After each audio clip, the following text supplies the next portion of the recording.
Hi viewers, welcome to Telugu wallet. తక్కువ ఖర్చులో ఎక్కువ సంపాదించాలి అనుకుంటున్నారా? School interval break, employees coffee break ఏదైనా కూడా ఆకలి తీర్చుకోవడానికి చిన్న స్నాక్ ఖచ్చితంగా ఉండాల్సిందే. ఈ మధ్య కాలంలో బయట ఫుడ్ ఏ మాత్రం బాగోలేదు. ఎక్కడ చూసినా నాసి రకమే. అది తింటే మనకే లేనిపోని అనారోగ్య సమస్యలు తలెత్తుతున్నాయి. ఇలాంటి తరుణంలో చాలామంది బయట స్నాక్స్ లేదా ఫాస్ట్ ఫుడ్ తినాలంటేనే ఒకటికి రెండు సార్లు చాలా ఆలోచించి తింటున్నారు.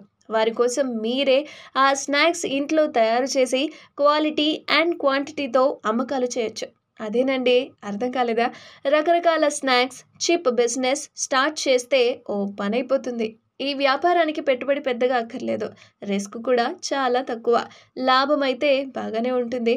అండ్ దీన్ని స్టార్ట్ చేయడానికి కావాల్సిందల్లా ఇంట్లోని చిన్న ఖాళీ స్థలం, స్థానికంగా వ్యాపారానికి అవసరమయ్యే మౌత్ పబ్లిసిటీ వస్తే చాలు. ఇక ఈ చిప్స్ స్నాక్స్ తయారీకి కూడా పెద్ద మెషిన్లు కూడా అక్కర్లేదు. కూరగాయలు కోసే కట్టర్, ఓ పెద్ద బాండి, పెద్ద మూకుడు, నూనె, ఉప్పు, మసాలా, ఇంట్లో చిన్న చిన్న థింగ్స్, ఇక పార్సిల్ చేసేందుకు చిన్న చిన్న కవర్స్ ప్యాకెట్స్, అంతే. ఇక అయిపోయినట్టే. మొదటిగా మీ ఇంటి చుట్టుపక్కల ఉన్న హోల్సేల్ షాపులలో అమ్మకం ప్రారంభించండి. ఆ తర్వాత మీ ఇంట్లోనే చిన్నగా షాప్ ఏర్పాటు చేస్తే మీ దగ్గర ఓ వ్యాన్ ఉంటే పార్సల్స్ వేరే ప్రాంతాల్లో ఉన్న షాపులకు కూడా అమ్మేయచ్చు. సుమారు 10 కిలోల చిప్స్ అమ్మితే దాదాపు ₹1000 వరకు మిగులుతుంది. ఇలా చూసుకుంటే రోజుకు 4000 వరకు సంపాదించొచ్చు.